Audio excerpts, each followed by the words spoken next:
So I was able to find the trainer battle music for X and Y, so now we will have background music for the battles. So woo! But anyways, hey guys, well, we got a game here today against KameloxYx.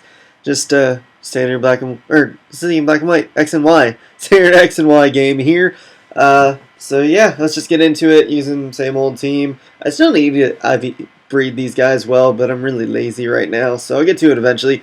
Did get a Gengar thanks to Kazo, so thanks Kazo for that. But anyways, opponent's team, he's just got a bunch of threats, honestly. Just like, because he got the Scizor, the Charizard, the Garchomp, and the Rotom. And I was thinking Dual Blade was kind of just like a mini Aegislash, just with the Violet, but obviously it's his own thing. But when I was going into it, I was like, oh, that's going to be annoying.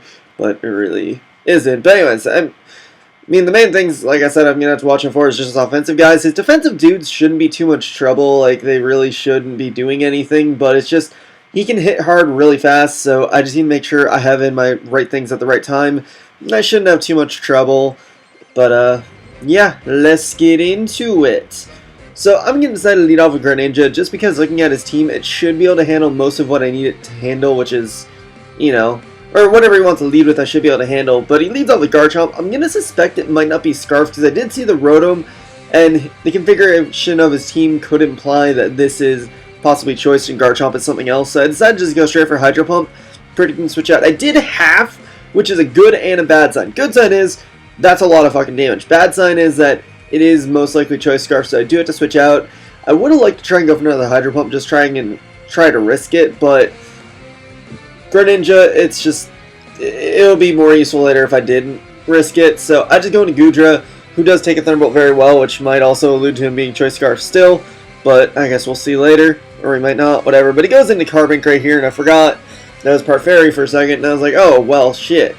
Well, now that I know what it kind of does, because I quickly looked it up, I was like, okay, with Lucario, I can actually set up an SD right here, and I should be in a generally okay situation.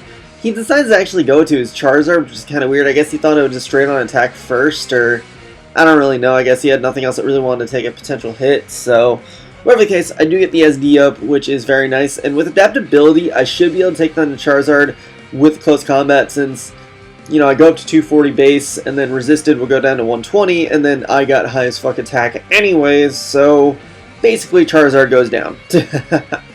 So, that's the end of that story. But now Rotom comes in. Just going to speed it to try and take it out, because it should take it out at what it's at if Hydro Pump did that much. And it does. So, yay. But now he's going to go into the Duo Blade, or whatever the fuck it's called. I'm pretty sure it's like Duo Blade. I go for Shadow Claw. I do score a crit on that, which does matter a little bit just because now it's going to be a lot easier to take care of. But I see he goes for Gyro Ball, and I'm like, okay, I haven't taken any damage yet, and that actually did a pretty decent amount of damage. And I'm kind of suspecting the Shadow Sneak, and I'm like, okay, I can use Lucario for later, because Garchomp is the thing. Like, if he wasn't, or if he was Scarfed with the Garchomp, he would have stayed in against Greninja, because he would have had a decent chance of killing me. So I just go into Gliscor to try and take him out with the Earthquake, but he goes into the Garchomp right here, and it does a pretty okay amount. I'm like, okay, let's just stay in this turn and get some more stuff off. I was like, maybe I should Earthquake, but I was like, maybe he'll just switch out to something that would appreciate a Toxic but might appreciate an Earthquake. So I Toxic'd, which is really dumb because he wouldn't have switched in Garchomp unless he had a reason. Plus, what else is going to want to come in on Gliscor now that I've killed the Rotom and the Charizard? So I really had no reason to go for Toxic. Like, I should have just Earthquaked. That was a better move, but I was dumb. That's essentially it. But I do get my Gliscor taken down by the Garchomp. It looks like it's Choice Banded, which it's like, all the stuff that has been aimed at Gliscor lately, it's just either been Choice Banded or boosted or just fucking whatever. Like, Gliscor's been having to take a lot of abuse lately. Kinda sucks, but oh well. Whatever the case, just bringing Gengar, since I'm gonna assume from that damage before that he's Choice Banded, I should be able to sub up for a turn, make sure he's into kill range, and then take him out with a Shadow Ball. I mean, I probably didn't need to do it, but it's just that extra precaution because you can never be too careful half the time. So I do take down the Garchomp with the Shadow Ball right there. I unfortunately don't have Gliscor anymore, so that made the mentality of me taking on the Dual Blade a lot more difficult because, again, I forgot about the fact that it doesn't have the stance change or the whole crazy-ass stats bullshit, you know, of what Aegislash has. So I played under false pretenses against that like an idiot, so whatever. But anyways, he's going to bring in the scissor right here, and I just realized I could have shadow balled him and gotten some damage off. Actually, yeah, Ghost doesn't resist. I forgot if it was just Dark, but no, it also doesn't resist Ghost, so I could have gone for Shadow Ball right there. I don't know why I actually did the switch out, because I'm still getting used to the fact that Steel lost those typing resists, so that's my bad. But anyways, yeah, Gengar dies to a Pursuit as I tried to switch out to try and preserve it for no reason really. Like, I guess just in case you want SD, but I bring in Lucario there because I figured maybe close combat would be enough to take it out, but it does have the boosted defense with the Mega Evolution, so I die. But to a Brick Break. But then I bring in Greninja, which I remember that it doesn't resist Dark anymore, so I just go for Dark Pulse to take it out. But then he's going to bring in the Carbink, and unfortunately Fairy does resist Dark, so I can't really stay in. So I'm going to go out to Goodra to really just kind of die, honestly. Like, I'm not really sure what this thing even has on its set, so I'm really just sending it in so I can get a free switch back over to Greninja, who has the Hydro Pump, which would be super effective, and Choice Specs. So I just fire off a Sludge Bomb just to get some damage off. I mean, I really have no reason to stay in at this point, but at the same time, I have no safe switch, so I kind of just gotta wait it out. He does Toxic me, which I'm actually very okay with, because that just means Goodra's gonna die quicker, because I'm pretty sure you saw that Moon Blast damage. Yeah, there we go, Moon Blast. You saw the Moon Blast damage. It wasn't that much, so I mean, fuck if this thing is gonna kill me anytime soon, like, yeah. But I'm just going to keep trying to go for Sludge Bombs, because that is a better thing for me to do. I mean, I really don't have anything better to do, honestly. So, like I said, I'm just waiting to die. So, just going to keep going for Sludge Bombs.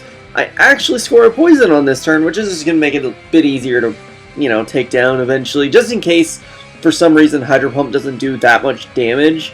Like, it's just going to make it easier to take down, essentially. So, no, not essentially. It is going to make it easier to take down. So, yeah, like I said, just waiting for Goodra to die takes a long time, because Goodra's pretty cool. So, you know, that's a thing. But, just gonna go for another Sludge Bomb, duh. And I'm like, I look up Carbink's moveset really quick, and I see that it has Rest on it, so I was like, well, fuck, it's gonna Rest on me. But instead, he reveals his last move is Reflect, which is really weird, because I don't know if it learns Light Screen or not, but it's like, all the things that are super effective against it are special. Well, except for Meteor Mash, but that's beside the point. Who really uses... well, Steel moves, I mean. But the point is, who really uses Steel moves? I guess people are going to start using them more, but whatever the case may be, I'm just going to go into Greninja now, and I'm able to take him down with the Specs Hydro Pump, so that is very nice, because it is out of the fucking way. But now all he's got left is the Duo Blade, and I don't really want to risk my Greninja missing a Hydro Pump and then dying, so I'm actually going to go to Staraptor, because I was still under the pretense that this thing was a mini Agislash, but then I looked it up and I was like, well, it's not, but at the very least, actually no, I might have already been cleared of that pretense anyways, but I wanted to get the Intimidate off and just kind of sack Staraptor at some point. No, I think I was still suspecting it was going to set up on me, and that if I got the Intimidate with Staraptor at the very least, coupled with Brave Bird damage to take itself down, that I would just be able to manage it, but no, he's just Gyro Balling, and now you can just bring in Greninja and just go for Dark Pulse, and that'll be the end of that, and that was his last guy, so that means is the game. So yeah, I think that was actually a 1-0, yeah, because everything else basically died. Wait, did Gengar die? I don't think so that might have been a 2-0. Yeah, I think that was a 2-0. I don't know, but the point is, that is the end of the game, so GG KameloxYx, it was very fun, and stuff like that. So anyways, hope you guys enjoyed. By the way, if any of you guys got any you know, spares of any of the things that I have on my team, just gonna quick go through: Timid Greninja with Prochin, Jolly Staraptor, Impish Gliscor, and Jolly Lucario. If you guys got any of those spare with good IVs that you'd be willing to toss my way, that would be amazing. Just saying. But anyways, that is going to be it for this. So hope you guys enjoyed. Such a blah. Comment, sub, and later, guys.